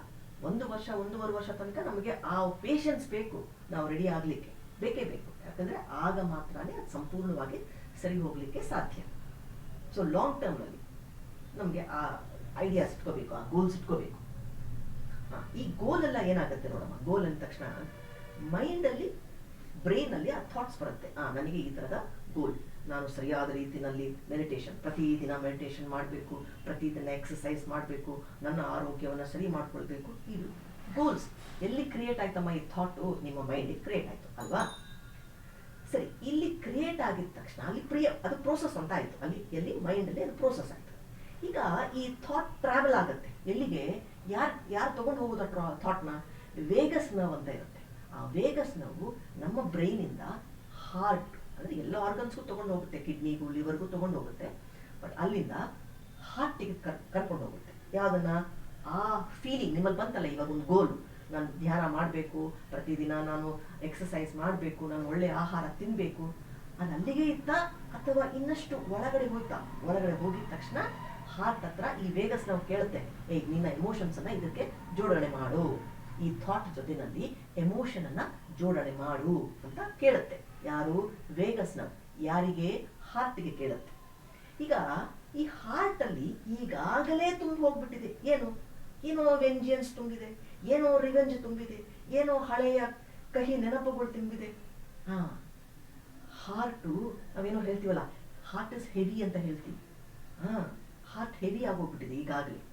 ನಾನು ತಗೊಂಡು ಹೋದಂತಹ ಈ ಗೋಲ್ಸ್ ಅನ್ನ ನಾನು ಅದಕ್ಕೆ ಕೊಟ್ರೆ ಅದರ ಎಮೋಷನ್ಸ್ ಅನ್ನ ಅದಕ್ಕೆ ಕೊಡ್ತಾ ಇಲ್ಲ, ಈಗಾಗಲೇ ತುಂಬಿಕೊಂಡ್ಬಿಟ್ಟಿದೆ. ಪಾಪ ಹಾರ್ಟ್ ಹೆವಿ ಆಗಿದೆ, ಅಲ್ಲಿ ಎಮೋಷನ್ ಅದಕ್ಕೆ ಜೋಡಣೆ ಆಗಿಲ್ಲ. ಇವಾಗ ಅಲ್ಲಿಂದ ಟ್ರಾವೆಲ್ ಆಯ್ತು, ಎಲ್ಲಿಗೆ? ಗಟ್ಟಿಗೆ ಹೋಗುತ್ತೆ. ಗಟ್ಟಿಗೆ ಹೋಗಿದ ತಕ್ಷಣ ಅಲ್ಲಿ ಏನಾಗಬೇಕು? ಫೀಲಿಂಗ್ಸ್ ಅನ್ನ ಜೋಡಣೆ ಆಗ್ಬೇಕೀಗ. ಫಸ್ಟ್ ಆಫ್ ಆಲ್ ಹಾರ್ಟ್ ಇಂದ ರಿಸೀವೇ ಆಗಿಲ್ಲ ಎಮೋಷನ್ಸ್, ಆಯ್ತಾ? ಈಗ ಗಟ್ ಏನ್ ಮಾಡುತ್ತೆ? ರಿಜೆಕ್ಟ್ ಮಾಡಿಬಿಡುತ್ತೆ. ಗಟ್ ಬ್ಯಾಕ್ಟೀರಿಯಾಗಳು ರಿಜೆಕ್ಟ್ ಮಾಡಿಬಿಟ್ರೆ ನಿಮ್ಮ ರೆಸಲ್ಯೂಷನ್ಸ್ ಅಂತ ಏನಿದೆ ಅದು ವರ್ಕೌಟ್ ಆಗಲ್ಲ. ಅಂದ್ರೆ ಲಾಂಗ್ ಟರ್ಮ್ಗೆ ಇವತ್ತಿರುತ್ತೆ, 4 ದಿನ ಮಾಡ್ತೀರಾ, ಅಯ್ಯೋ ಯಾಕೋ ಆಗ್ತಾ ಇಲ್ಲ, ಯಾಕೋ ಸರಿಯಾಗಿ ಮಾಡಕ್ ಆಗ್ತಾ ಇಲ್ಲ. ಯಾಕೆ ಅದು ಕಂಟಿನ್ಯೂ ಆಗ್ತಾ ಇಲ್ಲ ನಿಮ್ಮ ರೆಸಲ್ಯೂಷನ್ಸ್? ಅಂದ್ರೆ ನಿಮ್ಮ ಗಟ್ ಅಂದ್ರೆ ಫೀಲಿಂಗ್ ತನಕನೂ ನೀವು ಅದನ್ನು ಇಳಿಸ್ಲಿಲ್ಲ. ಇಳಿಸಿದ್ರೆ ಮಾತ್ರನೇ ಅದು ಕಂಟಿನ್ಯೂ ಆಗಕ್ಕೆ ಸಾಧ್ಯ. ಅರ್ಥ ಆಗ್ತಿದ್ಯಾ? ಅದಕ್ಕೆ ನಾವು ಬಿಸೆಲ್ gut feeling, heart feeling mind feeling ಅಂತ ಹೇಳಲ್ಲ, ಗಟ್ ಫೀಲಿಂಗ್ ಅಂತೀವಿ. ಫೀಲಿಂಗ್ ತನಕ ಅದು ಪ್ರಯಾಣ ಮಾಡಿ ಅಲ್ಲಿ ಓಕೆ ಅನ್ಬೇಕು. ಯಾರು? ಬ್ಯಾಕ್ಟೀರಿಯಾಗಳು ಓಕೆ ಅನ್ಬೇಕು. ಆಗ ನಿಮ್ಮ ಏನ್ ಅನ್ಕೊಂಡಿದ್ದೀರಾ, ನಾನು ಒಳ್ಳೆ ಮನೆ ತಗೊಳ್ಬೇಕು, ಈ ತರದ ಗಾಡಿ ನನಗೆ ಬೇಕು, ನನ್ನ ಆರೋಗ್ಯ ಚೆನ್ನಾಗಿರ್ಬೇಕು, ನಾನು ಹಣ ಜಾಸ್ತಿ ಮಾಡಬೇಕು, ಏನೇನೋ ಅನ್ಕೊಂಡಿರ್ತೀರಲ್ಲ, ಇದೆಲ್ಲ ಆಗತ್ತಾ? ಆಗತ್ತೆ. ಎಲ್ಲಿ ತನಕ? ವೇಗಸ್ ಅಲ್ಲಿ ಉತ್ಪತ್ತಿಯಾದಂತಹ ಥಾಟು ಹಾರ್ಟಿಗೆ ಕರ್ಕೊಂಡು ಹೋಗುತ್ತೆ ವೇಗಸ್ ನರ್ವ್. ಆ ಎಮೋಷನ್ನ ಜೋಡಣೆ ಆಗತ್ತಾ? ಆಗಬೇಕು. ಆದ ನಂತರ ಗಟ್ಟಿಗೆ ಹೋಗಿ ಅಲ್ಲಿ ಫೀಲಿಂಗ್ ನೋಡಮ್ಮ. ಧ್ಯಾನ ಅಂತ ಅನ್ನಿಸಿದ ತಕ್ಷಣ ಒಂದು ಫೀಲ್ ಉತ್ಪತ್ತಿ. ಅಬ್ಬಾ ಎಷ್ಟು ಚಂದ ಅಲ್ಲ, ಇದನ್ನ ಮಾಡಬೇಕು, ಪ್ರತಿದಿನ ಮಾಡಬೇಕು, ಒಂದು ಫೀಲ್ ಶುರು ಆಗ್ಬೇಕು, ನಿಮ್ಮಲ್ಲ ಸಂತೋಷ ಆಗ್ಬೇಕು. ಅದು ಧ್ಯಾನ ಮಾಡ್ಬೇಕು ಡೈಲಿ. ನಾನು ಆರೋಗ್ಯವಾಗಿರ್ಬೇಕಲ್ಲ, ಅದಕ್ಕೆ ಧ್ಯಾನ ಮಾಡ್ಬೇಕು. ಅಲ್ಲೇ ಇದೆ, ಎಲ್ಲೋ ಬ್ರೈನಲ್ಲಿ ಮಾತ್ರನೇ ಪ್ರೋಸೆಸ್ ಆಗಿದೆ, ಫೀಲ್ ತನಕನೂ ಹೋಗಿಲ್ಲ ಅಂದ್ರೆ ಅದು ಕಂಟಿನ್ಯೂನೇ ಆಗಲ್ಲ. ಒಂದು 4 ದಿನ ಇರುತ್ತೆ, ಆಮೇಲೆ ಅಯ್ಯೋ ಯಾಕೋ ಆಗ್ತಾನೆ ಇಲ್ಲ, ಇತ್ತೀಚಿನ ದಿನಗಳಲ್ಲಿ ಮಾಡಬೇಕು ಅಂತ ಅನ್ನಿಸುತ್ತೆ ಹೊರತು, ಆದರೆ ಅದು ಕಂಟಿನ್ಯೂಟಿ, ಒಂದು ಕನ್ಸಿಸ್ಟೆನ್ಸಿ ಅನ್ನೋದು ಇರೋದಿಲ್ಲ. ಅರ್ಥ ಆಗ್ತಿಲ್ಲ? ಹಾಗಾಗಿ ಗಟ್ ಹೆಲ್ತ್ ಎಷ್ಟು ಇಂಪಾರ್ಟೆಂಟ್, ತುಂಬಾ ಇಂಪಾರ್ಟೆಂಟ್. ನಾನು ಆಗ್ಲೇ ತಾಯಿ ಗರ್ಭಕ್ಕೆ ಹೇಳ್ತಾ ಇದ್ದೆ, ತಾಯಿ ಗರ್ಭದಿಂದ ತಾಯಿಯಿಂದ ಈ ಮಕ್ಕಳಿಗೆ ಹೋಗುತ್ತೆ ಈ ಬ್ಯಾಕ್ಟೀರಿಯಾಗಳೆಲ್ಲ. ಎಲ್ಲಿಂದ ನಮ್ಮ ಸ್ಕಿನ್ ಮುಖಾಂತರ ಸ್ವಲ್ಪ ಏನಾದರೂ ಆ ಮಗು ಒಳಗಡೆ ತಗೊಂಡ್ಬಿಟ್ಟಿದ್ರೆ ಅದರ ಮುಖಾಂತರ ಎಲ್ಲ ಹೋಗಿ ಈ ಬಿಗ್ ಇಂಟೆಸ್ಟೈನ್ಗಳಲ್ಲಿ ಒಂದು ಬಿಗ್ ಏನಂತ ಹೇಳ್ತೀವಿ, ಜಂಗಲ್ ತರ ಆ ಬ್ಯಾಕ್ಟೀರಿಯಾಸ್ ಕೂತಿರುತ್ತೆ. ಹತ್ತತ್ರ 100 ಟ್ರಿಲಿಯನ್ ಬ್ಯಾಕ್ಟೀರಿಯಾಸ್ ಆಗುತ್ತೆ ಮಗು. ಅಲ್ಲಿ ಅನೇಕ ಹಾರ್ಮೋನ್ಸ್ ಅನ್ನ ಅದು ರಿಲೀಸ್ ಮಾಡ್ತಾ ಇರುತ್ತೆ. ಈ ಸೆರೋಟೋನಿನ್ ಆಗಲಿ, ಆಕ್ಸಿಟೋಸಿನ್ ಆಗಲಿ, ಅಂದ್ರೆ ಏನು, ಪ್ರೀತಿ ನಮ್ಮಲ್ಲಿ ಇನ್ನೊಬ್ಬರು ಕಂಡ್ರೆ ಇಷ್ಟ ಆಗುವಂಥದ್ದು, ರಿಲೇಶನ್ಶಿಪ್ಸ್, ಗಂಡ ಹೆಂಡತಿ ಆಗಲಿ, ಕಿತ್ತಾಳೆ ಒಂಥರ ಅಡ್ಜಸ್ಟ್ಮೆಂಟ್ ಲೈಫು ಚೆನ್ನಾಗಿರ್ತಾವೆ. ಏನೋ ಹೇಳ್ತೀಯ ಪರವಾಗಿಲ್ಲ, ಹೋಗಿದ್ರು ಒಂದು ಅಡ್ಜಸ್ಟ್ಮೆಂಟ್ ಅದು ಇದೆಯಾ ನಮಗೆ.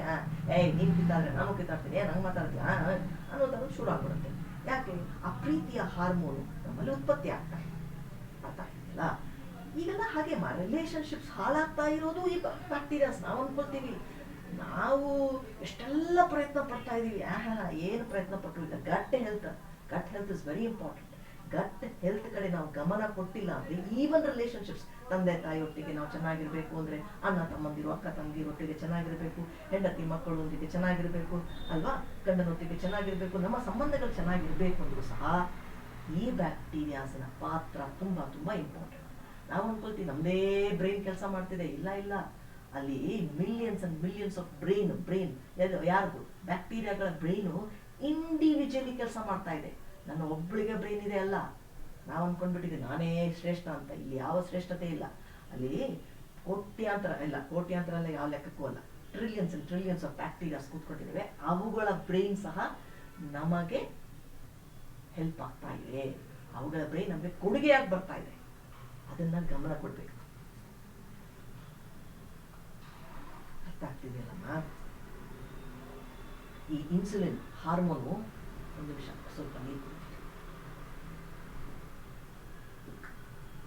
ಈಗ ಈ ಇನ್ಸುಲಿನ್ ಹಾರ್ಮೋನು ಬಿಡುಗಡೆ ಮಾಡುತ್ತೆ. ಯಾವ ಬ್ಯಾಕ್ಟೀರಿಯಾ ಅಂದ್ರೆ ಈ ಕೋಲಿ ಅನ್ನೋ ಬ್ಯಾಕ್ಟೀರಿಯಾ ಬಿಡುಗಡೆ ಮಾಡುತ್ತೆ. ಸರಿ, ಒಳ್ಳೆಯ ಪ್ರಮಾಣದಲ್ಲಿ ಬಿಡುಗಡೆ ಮಾಡ್ತಾ ಇದೆ. ಆದ್ರೆ ನಾವೇನ್ ಮಾಡ್ತೀವಿ, ಏನೋ ಪ್ರಾಬ್ಲಮ್ ಆಯ್ತು, ಏನೋ ಜ್ವರ ಆಯ್ತು, ಏನೋ 4-5 ದಿನ ಆದ್ರೂ ಹೋಗ್ತಾ ಇಲ್ವಲ್ಲ, ಹೋಗ್ತೀವಿ ಡಾಕ್ಟರ್ ಹತ್ರ, ಆಂಟಿಬಯೋಟಿಕ್ಸ್. ಈ ಆಂಟಿಬಯೋಟಿಕ್ಸ್ ತಗೊಂಡ ತಕ್ಷಣ ಈ ಕೋಲಿ ಹೋಗ್ಬಿಡುತ್ತೆ.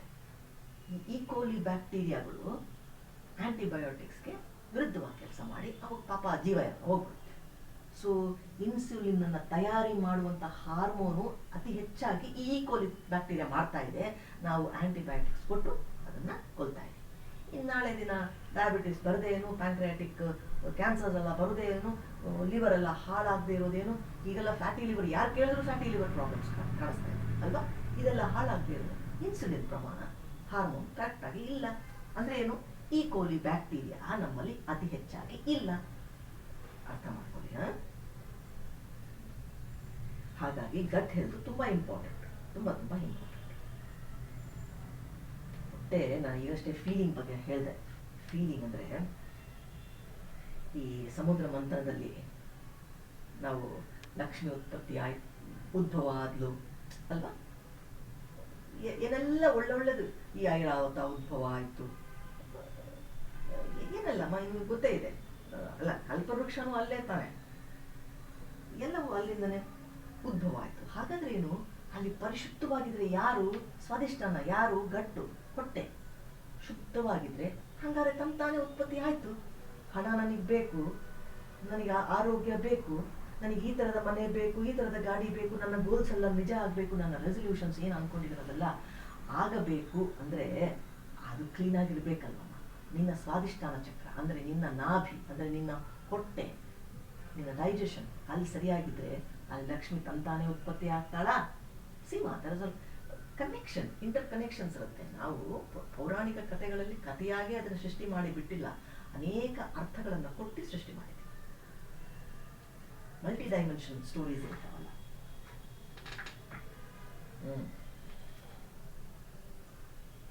ನಾವು ಏನ್ ಮಾಡ್ತೀವಿ ಗೊತ್ತಮ್ಮ, ನಮ್ಮ ಥಾಟ್ ಏನಿದೆ ನಾವು ಕೇಳ್ತೀವಿ. ಇವಾಗ ನೀವು ನನ್ನ ಮಾತುಗಳನ್ನು ಕೇಳ್ತಾ ಇದ್ದೀರಿ, ಕೇಳುವಿಕೆಗೆ ಅಷ್ಟಕ್ಕೆ ನಿಮ್ಮ ಬ್ರೈನಿಗೆ ಮಾತ್ರನೇ ಇದು ಸೀಮಿತಾನಾ ಅಂತ ಬಿಟ್ರೆ it doesn't become one dimensional. One dimensional ಅಂದ್ರೆ ಈ ಸರ್ಕಲ್, ಅದಕ್ಕೆಲ್ಲಾದ್ರೂ ಬೇರೆ ಬೇರೆ ಡೈಮೆನ್ಷನ್ ಇಲ್ಲಮ್ಮ ಅಲ್ವಾ? ಸರ್ಕ್ಯುಲಾರ್. ಒನ್ ಡೈಮೆನ್ಷನಲ್ ಅಂದ್ರೆ ಅದೇನಾಗಬೇಕು, ನೀವು ಕೇಳಿದ್ದನ್ನ ಹಾರ್ಟಿಗೆ ಇಳಿಸಬೇಕು, ಚಿಂತನ ಮಂಥನ ಆಗ ತಾನೇ ಅದು ಮುಮುಕ್ಷುಗೆ ಪ್ರಯಾಣ ಮಾಡ್ಲಿಕ್ಕಾಗೋದು. ಅಂದ್ರೆ ಆ ಸರ್ಕ್ಯುಲರ್ ಕಂಪ್ಲೀಟ್ ಆಗಿಲ್ಲ ಅಂದ್ರೆ ಆ ಎನರ್ಜಿ, ಇವಾಗ ನೀವು ಕೇಳಿದ್ದು ಸಹ ವೇಸ್ಟ್ ಆಗ್ಬಿಡುತ್ತೆ ಅಲ್ವಾ? ಆ ಎನರ್ಜಿ ವೇಸ್ಟ್ ಆಗ್ಬಾರ್ದು ಅಂದ್ರೆ ಅತ್ಯಂತ ಡೆಪ್ತ್ ಅಲ್ಲಿ ನೀವು ಇಳಿಸ್ಕೋಬೇಕು. ಅದಕ್ಕೆ ನಾವು ಅದನ್ನ ಚಿಂತನ ಮಾಡಿ ಮಂಥನ ಮಾಡಿ ಅಂತ ಹೇಳೋದು. ಆಗ ಅದು ಇಳಿಯುತ್ತೆ. ಎಲ್ಲಿಗೆ ಇಳಿಯುತ್ತೆ? ಗಟ್ ತನಕನೂ ಆ ಫೀಲ್ ಇಳಿಬೇಕು. ಆಗ ಅದು ಸರ್ಕ್ಯುಲರ್ ಒನ್ ಡೈಮೆನ್ಷನಲ್ ಆಗುತ್ತೆ. ಆಗ ಟೋಟಲ್ ಆಗುತ್ತೆ, ಶಕ್ತಿ ಪೂರ್ಣವಾಗಿರುತ್ತೆ. ಅದನ್ನ ವೇಸ್ಟ್ ಮಾಡೋ ಅವಶ್ಯಕತೆ ಇರಲ್ಲ ಅಲ್ವಾ? ವೇಸ್ಟ್ ಆಗಲ್ಲ. ಏನನ್ನು ಕೇಳಿರ್ತೀನೋ ಅಥವಾ ಏನನ್ನು ಮಾಡಿರ್ತೀರೋ, ನಿಮ್ಮದೇ ರೆಸಲ್ಯೂಷನ್ಸ್ ಆಗಿರಲಿ, ನಿಮ್ಮದೇ ಗೋಲ್ಸ್ ಆಗಿರಲಿ, ಅದು ಒನ್ ಡೈಮೆನ್ಷನಲ್ ಅಂದರೆ ಸರ್ಕ್ಯುಲಾರ್ ಆಗಿರಬೇಕಂದ್ರೆ ವಾಟ್ ಎವರ್ ಯು ಥಿಂಕ್, ಅಲ್ಲಿ ಏನು ಪ್ರೋಸೆಸ್ ಆಗಿರುತ್ತೆ ನಿಮ್ಮ ಬ್ರೈನಲ್ಲಿ, ಹಾರ್ಟಿಗೆ ಇಳಿಯಬೇಕು ವಿತ್ ಎಮೋಷನ್ಸ್, ಗಟ್ಟಿಗೆ ಇಳಿಯಬೇಕು ಅಲಾಂಗ್ ವಿತ್ ಫೀಲಿಂಗ್ಸ್. ಆಗ ಮಾತ್ರ ಅದು ಸಂಪೂರ್ಣ ಪೂರ್ಣ ಆಗುತ್ತೆ, ಶಕ್ತಿ ಸಂಪೂರ್ಣವಾಗಿ ತುಂಬಿರುತ್ತೆ, ಅದು ಎನರ್ಜಿ ವೇಸ್ಟ್ ಆಗುತ್ತೆ. ಆಮೇಲೆ ನಾವು ಏನಾದರೂ ಪ್ರೋಟೀನ್ ತಿಂತೀವಿ ನೋಡಿ, ಪ್ರೋಟೀನ್ ತಿಂದಾಗ ಆಕ್ಚುಲಿ ಈ ಹೈಡ್ರೋಕ್ಲೋರಿಕ್ ಆಸಿಡ್ ಇದೆಯಲ್ಲಮ್ಮ, ಅತಿ ಹೆಚ್ಚಾಗಿ ಬಿಡುಗಡೆ ಆಗುತ್ತೆ, ಬೇಕು, ಜಾಸ್ತಿ ಬೇಕು. ಪ್ರೋಟೀನನ್ನು ಜೀರ್ಣ ಮಾಡಲಿಕ್ಕೆ ಹೈ ಹೈಡ್ರೋಕ್ಲೋರಿಕ್ ಆಸಿಡ್ ಬೇಕು. ಆದರೆ ನಾವು ಪ್ರೋಟೀನ್ ತಿಂದಿವಿ, ಆದರೆ ಈ ಹೈಡ್ರೋಕ್ಲೋರಿಕ್ ಆಸಿಡ್ ಅಷ್ಟಿಲ್ಲ ನಮ್ಮಲ್ಲಿ, ನನ್ನ ಹೊಟ್ಟೆನಲ್ಲಿ ಅಷ್ಟಿಲ್ಲ, ಇವಾಗ ಬಿಡುಗಡೆ ಆಗ್ತಾ ಇಲ್ಲ. ಆಗ ಈ ಸ್ಮಾಲ್ ಇಂಟೆಸ್ಟೈನ್ಗೆ ಇದು ಹೋಗುತ್ತೆ. ನಾವು ಆಹಾರ ಹೊಟ್ಟೆಯಿಂದ ಫಸ್ಟ್ ಸ್ಮಾಲ್ ಇಂಟೆಸ್ಟೈನ್ಗೆ ಹೋಗೋದು, ಸ್ಮಾಲ್ ಇಂಟೆಸ್ಟೈನ್ಗೆ ಹೋಗುತ್ತೆ. ಅಲ್ಲಿ ಹೋಗಿ ನಂತರ ಈ ಪ್ರೋಟೀನ್ ಇನ್ನಷ್ಟು ಜೀರ್ಣ ಆಗಬೇಕು, ಆಗ್ತಾ ಇಲ್ಲದೆ ಇರೋ ಕಾರಣ ಸ್ಟ್ರೆಸ್ ಇರಬಹುದು, ಕೋಪ ಇರಬಹುದು, ಮತ್ತೊಂದೇನೋ ಇರುತ್ತೆ. ಆ ಸಂದರ್ಭದಲ್ಲಿ ಏನೋ ತಿಂದುಬಿಟ್ಟಿರ್ತೀರಾ, ಏನೋ ಯೋಚನೆಯಲ್ಲಿ ತಿಂದ್ಬಿಟ್ಟಿರ್ತೀರಾ, ಸರಿ. ಆ ಕಾರಣದಿಂದಾಗಿ ಹೈಡ್ರೋಕ್ಲೋರಿಕ್ ಆಸಿಡ್ ಬಿಡುಗಡೆ ಆಗದೆ ಇರಬಹುದು. ಆಮೇಲೆ ಅದು ಹೋಗಿ ಸ್ಮಾಲ್ ಇಂಟೆಸ್ಟೈನ್ ಹೋಯ್ತು. ಇವಾಗ ಅಲ್ಲೂ ಜೀರ್ಣಕ್ರಿಯೆ ಆಗಬೇಕು, ಜೀರ್ಣ ನಡೀತಾ ಇದೆ, ಆದರೆ ಜೀರ್ಣ ಆಗ್ತಾ ಇಲ್ಲ. ಆಗದೇ ಇರುವ ಕಾರಣ ಅದು ಹಾಗೇ ಉಳ್ಕೊಳ್ತಾ ಇದೆ. 1 ದಿನ ಆಯಿತು, 2 ದಿನ ಆಯಿತು, ಅಲ್ಲೇ ಉಳ್ಕೊಳ್ತಾ ಇದೆ. ಆ ಪ್ರೋಟೀನ್ ಅಂತ ಇಟ್ಕೊಳ್ಳೋಣ, 36 ಅವರ್ಸ್ ಬೇಕಮ್ಮ ಸಂಪೂರ್ಣವಾಗಿ ನಮ್ಮ ಆಹಾರ ಜೀರ್ಣ ಆಗೋಕ್ಕೆ. 3 to 4 ಅವರ್ಸ್ ನಮ್ಮ ಹೊಟ್ಟೆನಲ್ಲಿ ಇರುತ್ತೆ. ಆಮೇಲೆ ಅಲ್ಲಿಂದ ಸ್ಮಾಲ್ ಇಂಟೆಸ್ಟೈನ್ಗೆ ಜಾರ್ಕೊಳ್ಳಿ, ಅಲ್ಲೂ ಜೀರ್ಣಕ್ರಿಯೆ ನಡೆಯುತ್ತೆ. ಅದಾದ್ಮೇಲೆ ಬಿಗ್ ಇಂಟೆಸ್ಟೈನ್ ಹೋಗುತ್ತೆ. ಆಯ್ತಾ? ಎಲ್ಲ ಪ್ರಕ್ರಿಯೆ ಆಗ್ಲಿಕ್ಕೆ 36 ಗಂಟೆ ಬೇಕು. ಆಯ್ತಾ? ಅದಕ್ಕೆ 1 ದಿನ ಫಾಸ್ಟಿಂಗ್ ಮಾಡಿ ಒಳ್ಳೇದು ಅಂತ ಹೇಳ್ತೀವಲ್ಲ, ಇದು ಈ ಕಾರಣದಿಂದ ಸಂಪೂರ್ಣವಾಗಿ ಅವಾಗ ಜೀರ್ಣ ಆಗತ್ತೆ ಅಂತ. ಈಗ ನಾ ಹೇಳಿದೆ ಸ್ಮಾಲ್ ಇಂಟೆಸ್ಟೈನ್ಗೆ ಹೋಯ್ತು, ಆದರೆ ಆ ಪ್ರೋಟೀನ್ ಅಲ್ಲೂ ಸರಿಯಾದ ರೀತಿನ ಜೀರ್ಣ ಆಗ್ತದೆ. 1 ದಿನ ಉಳ್ಕೊಳ್ತು, 2 ದಿನ ಉಳ್ಕೊಳ್ತು. ಈಗ ಏನಾಗ್ತಾ ಇದೆ, ಆ ಉಳ್ಕೊಂಡಿರುವಂತ ಆಹಾರ ಫಂಗಸ್ ಆಗಿ ಟರ್ನ್ ಆಗ್ತಾ ಇದೆ. ಅರ್ಥ ಆಗ್ತಿದೆಯಲ್ಲ? ಫಂಗಸ್ ಆಗಿ ಟರ್ನ್ ಆಗ್ತಾ ಇದೆ. ಅದನ್ನ small intestinal fungal over growth ಅಂತ ಹೇಳ್ತೀವಿ, ಸಿಫೋ ಅಂತ ಕರಿತೀವಿ. ಈಗ ಈ ಫಂಗಸ್ ಅಲ್ಲಾಗ್ತಿದೆಯಲ್ಲ, ನಾವೇನ್ ಮಾಡ್ತೀವಿ, ಸಿಂಪ್ಟಮ್ಯಾಟಿಕ್ ಆಗಿ ಸ್ಕಿನ್ ಅಲ್ಲಿ ಏನೋ ಕಾಣಿಸ್ಕೊಳ್ತಾ ಇದೆ, ಅಲರ್ಜಿ ಆಗಿ, ಸ್ಕಿನ್ ಇನ್ಫೆಕ್ಷನ್ಸ್ ಆಗಿ ನಾವು ಅನ್ಕೊಳ್ತೀವಿ, ಓ ಇದು ಏನೋ ಸ್ಕಿನ್ನಿಗಲ್ವಾ, ನಾವೇನೋ ಹಚ್ಕೊಂಡ್ರೆ ಹೋಗುತ್ತೆ, ಅಥವಾ ಆಗ ಮೆಡಿಸಿನ್ ಕೊಟ್ಟರೆ ಹೋಗುತ್ತೆ. ಹೌದಮ್ಮ, ಹೋಗುತ್ತೆ.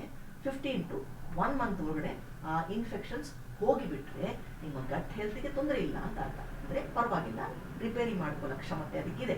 ಇವಾಗ ಬೇರೆ ಬೇರೆ ಬ್ಯಾಕ್ಟೀರಿಯಾಸ್ ಇಂದನೂ ಹೊರಗಡೆಯಿಂದ ಯಾರದ್ದೋ ಆಗಿರುತ್ತೆ, ನಮಗೆ ಕಂಟ್ಯಾಮಿನೇಷನ್ ಆಗಿಯೂ ಸಹ ಫಂಗಲ್ ಇನ್ಫೆಕ್ಷನ್ಸ್ ಆಗುತ್ತೆ. ಅದು ವಿತಿನ್ ಅ ವೀಕ್ ಅಥವಾ 15 days ಅಥವಾ 1 ತಿಂಗಳೊಳಗಡೆ ಅದು ಸಂಪೂರ್ಣವಾಗಿ ನಮ್ಮನ್ನು ಬಿಟ್ಟು ಹೋಗುತ್ತೆ. ಆಯ್ತಾ? ಆದರೆ ತಿಂಗಳಾನ್ಗಟ್ಲೆ, 3 ತಿಂಗಳಾಯ್ತು, 6 ತಿಂಗಳಾಯ್ತು, ವರ್ಷ ಆಯಿತು, ನನಗೆ ಸ್ಕಿನ್ ಇನ್ಫೆಕ್ಷನ್ಸ್ ಹೋಗ್ತಾ ಇಲ್ಲ. ಕಾರಣ ಏನು? ನಾನು ತಿಂದಂತಹ ಪ್ರೋಟೀನು ಸರಿಯಾದ ರೀತಿಯಲ್ಲಿ ಪಚನ ಆಗದೆ ಫಂಗಸ್ ಆಗಿದೆ ಎಲ್ಲಿ, ಗಟ್ಟಲ್ಲಿ. ಹಾಗಾಗಿ ಸ್ಕಿನ್ನಲ್ಲಿ ಏನು ಉದ್ಭವ ಆಗಿದೆ ಈ ಇನ್ಫೆಕ್ಷನ್ ಗುಣ ಆಗ್ತಾ ಇಲ್ಲ. ಅರ್ಥ ಆಗ್ತಿದೆಯಲ್ಲಮ್ಮ? ಅದಕ್ಕೆ ಡಾಕ್ಟರ್ಸ್ ಏನ್ ಹೇಳ್ತಾರೆ, ಆಹಾರದ ಕಡೆ ಗಮನ ಕೊಡಿ, ಈ ಆಹಾರ ತಗೊಳ್ಳಿ, ಹಾಗೆ ಒಂದಿಷ್ಟು ಔಷಧಿ ಹೇಳ್ತಾರೆ ಅಲ್ವಾ?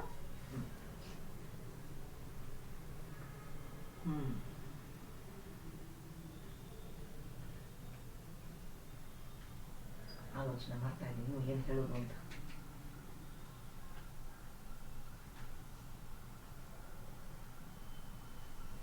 ಹಾಗೆಮ್ಮ ಈಗ ಕೆಲವೊಂದ್ಸಲ ನಾವು ವಾಮಿಟ್ ಮಾಡ್ಕೊಂಡ್ಬಿಡ್ತೀವಿ. ಸೊ ವಾಮಿಟ್ ಆಗ್ತಾ ಇದೆ ಅಂದ್ರೆ ಎವ್ರಿ ಟೈಮು ಅದು ನಾರ್ಮಲ್ ವಾಮಿಟಿಂಗ್ಗೆ ಆಗ್ಬೇಕಂತ ಏನಿಲ್ಲಮ್ಮ. ಏನಾಗಿರಬಹುದು ಅಂದ್ರೆ, ಈಗ ನಮ್ಗೇನೋ ಪಾನಿಪುರಿ ತಿನ್ಬೇಕನ್ನಿಸು, ಗೋಲ್ಗಪ್ಪ ತಿನ್ಬೇಕನ್ನಿಸು, ನಿಮ್ಮ ಬ್ರೈನ್ ಅಲ್ಲಿ ಅದು ಉಂಟಾಯ್ತು ಅಂದ್ರೆ ನನಗೆ ಆಸೆ ಆಯ್ತು ನನ್ನ ನಾಲಿಗೆಗೆ. ಯಾಕಂದ್ರೆ ಬ್ರೈನ್ ಅಲ್ಲಿ ಅದು ಇಂಪ್ರಿಂಟ್ ಆಗಿದೆಯಲ್ಲ ಆ ಆಸೆ, ಸರಿ ತಿನ್ಬೇಕನ್ನಿಸು, ತಿಂದೆ. ಆದ್ರೆ ಬ್ರೈನಿಗೆ ಮಾತ್ರ ಸಂಬಂಧಪಟ್ಟ ಆಸೆ ಅಲ್ವಾ, ಅವಾಗ ಗಟ್ಟಿಗೆ ಇಷ್ಟ ಆಗಿಲ್ಲ ಅದು. ಗಟ್ಟಿ ಏನು ಹೇಳ್ತೆ, ಚಿಚಿ ನನಗೆ ಈ ಆಹಾರ ಬೇಕಾಗಿರ್ಲಿಲ್ಲ, ಇದನ್ನ ಕೊಟ್ಬಿಟ್ಲ ಇವಳು, ಏನ್ ಮಾಡೋದು ಇವಾಗ? ಏನ್ ಮಾಡುತ್ತೆ, ಇಮಿಡಿಯೇಟ್ ಆಗಿ ಅದು ತಿಂದಾದ್ಮೇಲೆ ಈ ಸ್ಮಾಲ್ ಇಂಟೆಸ್ಟೈನ್ ಹೋಯ್ತಾ ಹೊಟ್ಟೆಯಿಂದ, ಸ್ಮಾಲ್ ಇಂಟೆಸ್ಟೈನ್ ಏನ್ ಮಾಡುತ್ತೆ, ನಿರ್ಧಾರ ಮಾಡುತ್ತೆ, ಅಯ್ಯೋ ಇನ್ನೂ 25 ಅಡಿ ಹೋಗ್ಬೇಕು, ಹೋದ್ಮಾ 20 to 25 ಫೀಟ್ ಇರುತ್ತೆ ಪಾಪ, ಅದು ಪ್ರಯಾಣ ಮಾಡ್ಬೇಕು ಅಲ್ಲಿ ತನಕ. ಅಷ್ಟಲ್ಲಾಗ್ಲಿ ಯೋಚನೆ ಮಾಡುತ್ತೆ ಸ್ಮಾಲ್ ಇಂಟೆಸ್ಟೈನ್, ಬೇಡ ಇದು ಅಲ್ಲಿದು ಅಷ್ಟು ದೂರ ಹೋಗ್ಬಿಟ್ರೆ ತುಂಬಾ ತೊಂದರೆ ಆಗ್ಬಿಡುತ್ತೆ, ದೇಹಕ್ಕೆ ತುಂಬಾ ಪ್ರಾಬ್ಲಮ್ ಆಗ್ಬಿಡುತ್ತೆ, ನಾನೇನ್ ಮಾಡ್ತೀನಿ, ಹೊರ ಹಾಕ್ಬಿಡ, ದಬ್ಬು ಬಿಡ, ರಿವರ್ಸ್ ಆಗಿ ಕಳಿಸ್ಬಿಡುತ್ತೆ, ವಾಮಿಟಿಂಗ್ ಆಗ್ಬಿಡುತ್ತೆ, ವಾಮಿಟ್ ಮಾಡ್ಬಿಡುತ್ತೆ. ಸೊ ಅಲ್ಲಿ ಯಾರು ನಿರ್ಧಾರ ಮಾಡ್ತಾ ಇರೋದು, ಗಟ್ ಬ್ಯಾಕ್ಟೀರಿಯಾಸೇ ನಿರ್ಧಾರ ಮಾಡ್ಬಿಡುತ್ತೆ, ಬೇಡ ಇದನ್ನ ಇನ್ನೂ ಮುಂದೆ ಕಳಿಸಿದ್ರೆ ತುಂಬಾ ದೊಡ್ಡ ಪ್ರಾಬ್ಲಮ್ ಆಗುತ್ತೆ, ಹಾಗಾಗಿ ವಾಮಿಟ್ ಮಾಡ್ಬಿಡೋಣ ಅಂತ ಹೇಳಿ ವಾಮಿಟ್ ಮಾಡಿಸ್ಬಿಡುತ್ತೆ. ಕೆಲವೊಂದ್ಸಲ ಮಕ್ಕಳಿಗೆ ಆಗ್ತಾ ಇರುತ್ತೆ, ಮೇಲಿಂದ ಮೇಲೆ ವಾಮಿಟಿಂಗ್, ಮೇಲಿಂದ ಮೇಲೆ ವಾಮಿಟ್ ಆಗ್ತಾ ಇರುತ್ತೆ. ಯಾರಿಂದ? ಗಟ್ ಬ್ಯಾಕ್ಟೀರಿಯಾಸೇ ನಿರ್ಧಾರ ಮಾಡಿ ಇದು ನಾಳೆ ದಿನ ತುಂಬಾ ದೊಡ್ಡ ಪ್ರಾಬ್ಲಮ್ ಆಗಬಹುದು ಈ ದೇಹಕ್ಕೆ ಅಂತ ಅದು ಗೊತ್ತಾಗ್ಬಿಡುತ್ತೆ, ಹಾಗಾಗಿ ಕಳಿಸ್ಬಿಡುತ್ತೆ. So vomiting is good thing ಅಲ್ವಾ, ನಾನಾಗಿ ಮಾಡಿಲ್ಲ, ಬಟ್ ತಾನೇ ಆಗ್ತಾ ಇದೆ ಅಂದ್ರೆ ಒಳ್ಳೇದು. ನಾವಾಗಿಯೂ ಮಾಡಬಹುದು, ವಾರಕ್ಕೊಂದ್ಸಲ 10 ದಿನಕ್ಕೊಂದ್ಸಲ, ಇಟ್ಸ್ ಬೆಸ್ಟ್ ಥಿಂಗ್ ಆಕ್ಚುಲಿ. ಪ್ರತಿದಿನ ಬೆಳಿಗ್ಗೆ ವಾರಕ್ಕೊಂದ್ಸಲ ಅಥವಾ 10 ದಿನಕ್ಕೊಂದ್ಸಲ ಬೆಳಗ್ಗೆನೆ ಚೆನ್ನಾಗಿ ಒಂದು 3-4 ಗ್ಲಾಸ್ ನೀರು, ಸ್ವಲ್ಪ ಉಪ್ಪು ಹಾಕೊಂಡು ನೀರು ಕುಡಿದ್ಬಿಟ್ಟು, ಲೈಟ್ ವಾರ್ಮ್ ವಾಟರ್ ಕುಡಿದ್ಬಿಟ್ಟು ಬೇಕಾದ್ರೆ ತೆಗೆದ್ಬಿಟ್ರೆ ಬೇಡದೇ ಇರೋ ಆಸಿಡ್, ಬೇಡದೇ ಇರೋ ಗಲೀಜೆಲ್ಲ ಹೊರಗಡೆ ಬಂದ್ಬಿಡುತ್ತೆ. ಒಳ್ಳೇದೇ ಅದು ಆಕ್ಚುಲಿ, ಪಿತ್ತ ಜಾಸ್ತಿ ಇದ್ರೂ ಹೊರ ಬಂದ್ಬಿಡುತ್ತೆ.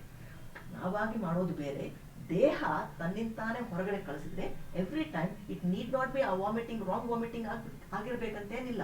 ನಿಮ್ಮ ಗಟ್ಟು ಬ್ಯಾಕ್ಟೀರಿಯಾಸೇ ನಿರ್ಧಾರ ಮಾಡಿ ತೊಂದರೆ ಆಗಬಾರ್ದು ಈ ದೇಹಕ್ಕೆ ಅಂತ ಕಳಿಸ್ಬಿಡುತ್ತೆ ಹೊರಗಡೆ. ಆಯ್ತಮ್ಮ? ಆ ಥರನೂ ಆಗಬಹುದು. ಮತ್ತೆ ನೀವೇನಾದ್ರೂ ಕೇಳ್ಬೇಕಂತಿದ್ದೀರಮ್ಮ? ಇವಾಗ ಇಡ್ಲಿ ಎಲ್ಲ ತಿಂತೀವಿ, ಇಡ್ಲಿ ಎಲ್ಲ ನಾವು ಬಿಸಿ ಬಿಸಿಯಾಗಿ ತಿಂದ್ಬಿಡ್ತೀವಿ ಅಲ್ವಾ? ಇಡ್ಲಿ ಏನೋ ನಮ್ಗೆ ಇಷ್ಟ, ಬಿಸಿ ಬಿಸಿಯಾಗಿ ತುಪ್ಪ ಹಾಕೊಂಡು ಚಟ್ನಿ ಒಳ್ಳೆ ಈಸಿಯಾಗಿ ನೀಟಾಗಿ ಇಳಿಯುತ್ತೆ, ಒಳ್ಳೇದೇ. ಯಾರಿಗೆ? ನಾಲಿಗೆಗೆ, ಬ್ರೈನ್ಗೆ ಇಷ್ಟ ಆಗ್ತಾ ಇದೆ. ಅದು ಗಟ್ಟಿಗೆ ಇಷ್ಟ ಆಗಿಲ್ಲ. ಇಡ್ಲಿ ಫರ್ಮೆಂಟೆಡ್ ಫುಡ್ಡೇ, ಹೌದು, ಇಡ್ಲಿ ದೋಸೆ ಎಲ್ಲ ಫರ್ಮೆಂಟೆಡ್ ಫುಡ್ಡೇ. ಆದರೆ ನಾವು ಬೇಯಿಸ್ಬಿಟ್ವಲ್ಲಮ್ಮ, ಬಿಸಿ ಆ ಬಿಸಿ ಏನಾಗುತ್ತೆ, ಆ ಬ್ಯಾಕ್ಟೀರಿಯಾಸ್ ಅನ್ನ ನಮ್ಮ ದೇಹಕ್ಕೆ ಕೊಡೋದಿಲ್ಲ, ಸರಿಯಾದ ರೀತಿಯಲ್ಲಿ ಕೊಡಕ್ಕಾಗಲ್ಲ. ಹಾಗಾಗಿ ಅದು ಆರ್ಬಿಟ್ರೆ ಉತ್ತಮ. ಆರ್ಬಿಟ್ರೆ ನೀವು ಬೇಕಾದ್ರೆ ಬೆಳಗ್ಗೆ ಇಡ್ಲಿ ಮಾಡಿ, ಆರಿದ ಇಡ್ಲಿನ ಸಂಜೆ ತಿನ್ನಿ, ಆಗತ್ತಾ? ನಮ್ಮ ನಾಲಿಗೆಗೆ ಇಷ್ಟ ಆಗಲ್ಲ. ಬಟ್ ಅದು ಇಷ್ಟ ಆಗುವ ಹಾಗಿದ್ದರೆ ಅದು ಗಟ್ಟಿಗೆ ಇಷ್ಟ ಆಗ್ಬಿಡುತ್ತೆ. ಯಾರಿಗೆ? ನಿಮ್ಮ ಇಂಟೆಸ್ಟೈನ್ಸ್ ಬ್ಯಾಕ್ಟೀರಿಯಾಸ್ಗೆ ಇಷ್ಟ ಆಗುತ್ತೆ, ಅದು ಫರ್ಮೆಂಟ್ ಆಗಿರುತ್ತೆ, ಹಾಗೆ ತಿನ್ಬೋದು. ಆ ಥರ ನೋಡಿಮ್ಮ, ಕೆಲವೊಂದು ಐಡಿಯಾಸ್ ಅಷ್ಟೇ ಹೇಳ್ತಾ ಇದ್ದೀನಿ. ಆಮೇಲೆ ಇನ್ಯ ಪ್ರಶ್ನೆ, ಇದ್ರ ಬಗ್ಗೆ ಏನಾದ್ರು ಪ್ರಶ್ನೆ ಇದೆ ಕೇಳಿಮ್ಮ. ಸುಮ್ಮ ಬಂದಿದ್ದೀರಾ? ನಾನು ಎಲ್ಲಿರೋ ನೋಡ್ಕೊಂಡೆ.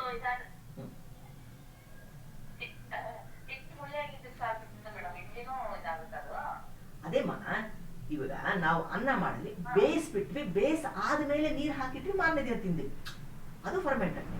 ಇಲ್ಲಿ ಏನಾಗುತ್ತೆ, ನಾವು ಹೌದು ಅಕ್ಕಿ ನೆನೆಸಿಟ್ವಿ, ಆಮೇಲೆ ರುಬ್ಬಿದ್ವಿ, ಮಾರನೇ ದಿನನೇ ಅದನ್ನ ಇಡ್ಲಿ ಮಾಡ್ತೀವಿ, ಮಾರನೇ ದಿನಾನೇ ಫರ್ಮೆಂಟ್ ಆಯ್ತು ಅದು, ಹೌದು. ಆದ್ರೆ ಬಿಸಿ ನಾವು ಬೇಯಿಸಿದಾಗ ಅದು ಗೊತ್ತಾಗ್ಬಿಡುತ್ತಲ್ಲಮ್ಮ, ಹೆಚ್ಚಾಗಿ ನಾಶ ಆಯ್ತಲ್ಲ ಬ್ಯಾಕ್ಟೀರಿಯಾಸು, ಅಲ್ಲಿ ಬ್ಯಾಕ್ಟೀರಿಯಾ ನಾಶ ಆಯ್ತಲ್ಲ. ಹಾಗಾಗಿ ಅದನ್ನ ಹಾಗೆ ಉಳಿಸ್ಕೊಂಡು ಬೇಕಾದ್ರೆ ಈಗ ಇಡ್ಲಿ ಮಾಡಿ ಮಧ್ಯಾಹ್ನ ಸಂಜೆ ಆತರ ತಿನ್ಬೋದಲ್ವಾ, ಆದರೆ ತಣ್ಣಗಿರೋದು ತಿನ್ಬೇಕು. ಆ ಥರ ತಿಂದರೆ ಆ ಇಡ್ಲಿಗೆ ಆ ದೋಸೆಗೆ ನೀವು ನೋಡಿ ಕೆಲವೊಂದ್ಸಲ ಈ ದೋಸೆ ತಿಂದ್ಬಿಟ್ರೆ ಅಯ್ಯೋ ಏನೋ ಭಾರ ಅನಿಸುತ್ತೆ. ದೋಸೆ 1-2 ಮೇಲೆ ಯಾಕೋ ಸೇರಲ್ಲ. ನೀವು ಗಮನಿಸಿ ನೋಡಿ, ಈ ಗಟ್ ಹೆಲ್ತ್ ಚೆನ್ನಾಗಿಲ್ಲ ಅಂದರೆ ಈ 1-2 ಮೇಲೆ ದೋಸೆನೇ ಜೀರ್ಣ ಆಗಲ್ಲ. ಅದೇ ದೋಸೆನ ಆರಿದ ದೋಸೆನ ಬೇಕಾದ್ರೆ ನೀವು ಸಂಜೆ ತಿನ್ನಿ, ಅದು ನೆಮ್ಮದಿಗೆ ಜೀರ್ಣ ಆಗುತ್ತೆ. ನಾನು ಮುದ್ದೆ ಬಗ್ಗೆ ಹೇಳಿದ್ದೆ ಹಿಂದೆ. ಮುದ್ದೆ ಎಲ್ಲ ನೀವು ಬಿಸಿ ಬಿಸಿಯಾಗ ಆವಾಗ ತಿನ್ನಕ್ಕೆ ನಿಜವಾಗ್ಲೂ ಚೆನ್ನಾನೇ ಒಳ್ಳೇದೇ. ಆದರೆ ಯಾರಿಗೆ ಗಟ್ ಹೆಲ್ತ್ ಚೆನ್ನಾಗಿದೆಯೋ ಜೀರ್ಣ ಆಗ್ಬಿಡುತ್ತೆ. ಬಟ್ ಇಲ್ಲದೆ ಇರೋರು ಏನಾಗುತ್ತೆ, ಅದೇ ಮುದ್ದೆ ಅಥವಾ ಅದೇ ಒಂದಷ್ಟು ಪಾರೇಜ್ ಥರ ಮಾಡಿರ್ತೀವಿ ನೋಡಿ, ರಾಗಿ ಪಾರೇಜ್, ಅದನ್ನು ಹಾಗೆ ಉಳಿಸಿಟ್ಕೊಂಡು ಮಾರನೇ ದಿನ ಸ್ವಲ್ಪ ಮಜ್ಜಿಗೆ ಹಾಕ್ಕೊಂಡು ಗಂಜಿ ರಾಗಿ ಗಂಜಿ ಥರ ಮಾಡಿಕೊಂಡು, ಇಲ್ಲ ಮುದ್ದೆನಲ್ಲೇ ಒಂದಷ್ಟು ನೀರು ಹಾಕಿಟ್ಬಿಟ್ಟು ಮಾರನೇ ದಿನ ಅದನ್ನು ಕ್ಯೂಚಿ ಒಂದಿಷ್ಟು ಮಜ್ಜಿಗೆ ಒಂದಿಷ್ಟು ಈರುಳ್ಳಿ ಎಲ್ಲ ಹಾಕ್ಕೊಂಡು ತಿಂದರೆ ಹೆಂಗಿರುತ್ತೆ, ಒಳ್ಳೆ ತಂಪು ಅನ್ಸುತ್ತೆ. ಯಾರಿಗೆ ಬ್ಯಾಕ್ಟೀರಿಯಾಸ್ ಬೇಕಾಗುತ್ತೆ, ಏನೋ ಖುಷಿ ಅನ್ಸುತ್ತೆ ನಿಮ್ಗೆ, ಬೇಕಾದ್ರೆ ಅದು ತಿಂದು ನೋಡಿ ಏನೋ ಆನಂದ ಅನ್ಸುತ್ತೆ. ಯಾರು ಆನಂದ ಪಟ್ಟವಾಗರೆ ಅಲ್ಲಿ ಫೀಲ್ ಆಗ್ತಾ ಇದ್ದಾವೆ, ಖುಷಿ ಆಯ್ತು, ಪಾಪ ಇವತ್ತು ನನಗೆ ಒಳ್ಳೆ ಆಹಾರ ಕೊಟ್ಲಪ್ಪ ಇವಳು ಅಂತ. ಹಾಗೆ ನೀವು ಕೇಳಿ, ಏನಾದ್ರು ಪ್ರಶ್ನೆ ಇದೆಯಾ?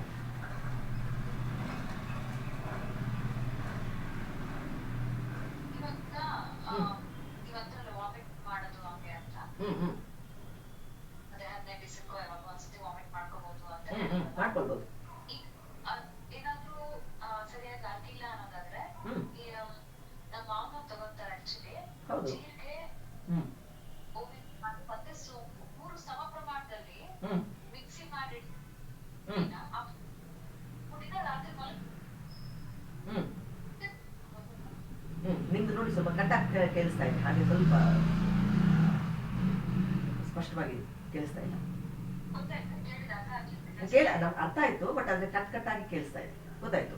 ಆ ತರ ತಗೊಂಡಾದ್ಮೇಲೆ ವಾಮಿಟಿಂಗ್ ಮಾಡ್ಕೊಳ್ತಾರ?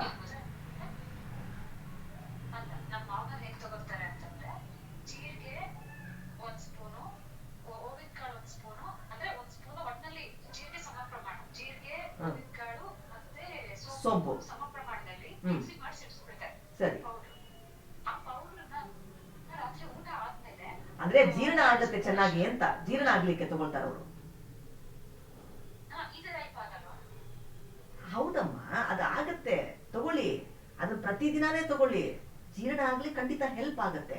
ನಾ ಹೇಳೋದು ಯಾವಾಗಾದ್ರೂ ಹೆವಿ ಆಗ್ತಾ ಇದೆ ನಿಮ್ಗೆ, ಆಗ್ತಾ ಇಲ್ಲ ಅಂದಾಗ ವಾಮಿಟ್ ಮಾಡ್ಕೊಳ್ಳೋದ್ರಲ್ಲಿ ಏನ್ ತಪ್ಪು ಅಂತ ಹೇಳ್ತಾ ಇದ್ದೀನಿ. ತಾನಾಗೆ ವಾಮಿಟ್ ಮಾಡ್ಕೊಳ್ಳೋದ್ರಲ್ಲಿ ಕ್ಲಿಯರ್ ಆದ್ರೂ ಮಾಡ್ಕೊಳ್ಳಿ. ಹಂಗೆ ಬಗ್ಗೆ ಏನೋ ಆಗ್ತಾ ಇದೆ, ಯಾಕೋ 2 ದಿನದಿಂದ ಸರಿಯಾಗಿ ಊಟನೇ ಸೇರ್ತಾ ಇಲ್ಲಪ್ಪ, ಏನೋ ಹೆಚ್ಚಾಗಿ ಸೇರ್ತಾ ಇಲ್ಲ ಅನಿಸ್ತಾ ಇದೆ, ಕಡಿಮೆ ತಿನ್ಬೇಕು ಅನಿಸ್ತಾ ಇದೆ, ಅಥವಾ ನನಗೆ ಬೇಕಾದ ಆಹಾರ ನನಗೆ ಇಷ್ಟ ಆದ್ರೂ ತಿನ್ನಕ್ ಆಗ್ತಾ ಇಲ್ಲ ಅನಿಸ್ತಾ ಇದೆ 2-3 ದಿನದಿಂದ ಅಂದ್ರೆ ವಾಮಿಟ್ ಮಾಡ್ಕೊಳ್ಳಿ. ಅವಾಗ ಏನ್ ಮಾಡ್ಕೊಳ್ಳಿ, ಸ್ವಲ್ಪ ನೀರು ಚೆನ್ನಾಗಿ ಕುಡಿದ್ಬಿಟ್ಟು ತೆಗೆದು ಬಿಡಿ, ಕ್ಲಿಯರ್ ಆಗುತ್ತೆ. ಪಿತ್ತ ಜಾಸ್ತಿ ಆಗಿರುತ್ತಲ್ಲ, ಹೊರಗೆ ಹೋಗುತ್ತಷ್ಟೇ. ಆಮೇಲೆ ನೋಡಿ ಚೆನ್ನಾಗಿ ಕೂತ್ಕೊಂಡು ಹಬ್ಬ ಈಗ ಒಳ್ಳೆ ಆಹಾರ ಸೇರ್ತಾ ಇದೆ ಅನ್ಸುತ್ತೆ, ಅದ್ ತಿನ್ಬೇಕು ಇದು ತಿನ್ಬೇಕಂತ ಶುರು ಆಗುತ್ತೆ, ಇಷ್ಟ ಆಗುತ್ತೆ ಅವಾಗ.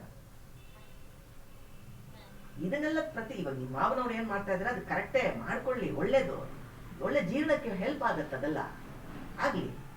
ಇದನ್ನೂ ಮಾಡ್ಬೋದು ಅಂತ ಹೇಳ್ತಾ ಇದ್ದೀನಿ. ಅಂದ್ರೆ ಇದನ್ನ ಯಾವಾಗ ತುಂಬಾ ಹೆವಿ ಆಗ್ತಾ ಇದೆ, ಜೀರ್ಣಕ್ಕೆ ಕಷ್ಟ ಆಗ್ತಾ ಇದೆ ಅನ್ಸ್ದಾಗ ಮಾಡ್ಕೊಳ್ಬೋದಲ್ಲ. ಒಂದು 10-15 ದಿನ ಇವಾಗ ಇಂಥದ್ದೇ ಆಹಾರಗಳು, ಇವಾಗೆಲ್ಲ ಹೋಗಿ ಅವಾಗ ಫಂಕ್ಷನ್ಸು ಅಲ್ಲಿ ಇಲ್ಲಿ ಹೋಗ್ತಾ ಇದ್ದೀವಿ, ಅತಿ ಹೆಚ್ಚಾಗಿ ಈ ಥರದೇ ಆಹಾರಗಳು, ಬೇಡದೇ ಇರೋ ಆಹಾರಗಳು, ಏನೋ ಪಲಾವ್ಗಳು, ಗೋಬಿ ಮಂಚೂರಿಗಳು ಏನೋ ಇರುತ್ತಲ್ಲ, ಈ ಗೋಲ್ಗೊಪ್ಪಗಳು ಅಂಥದ್ದೇನೋ ತಿಂತಾನೆ ಇದ್ದೀವಿ, ಸ್ವಲ್ಪ ದಿನದಿಂದ ಇಟ್ಕೊಳ್ಳೋಣ, ಆಗ ಅದು ಕಷ್ಟ ಆಗತ್ತಲ್ವಾ. ಆ ಸಂದರ್ಭದಲ್ಲಿ ನೀವು ಬೇಕಾದ್ರೆ ಈ ಥರ ವಾಮಿಟಿಂಗು ಸಹ ಮಾಡ್ಕೊಳ್ಬೋದು ಅಂತ ಹೇಳ್ತಾ ಇದ್ದೀನಿ. ಹಾಗೆ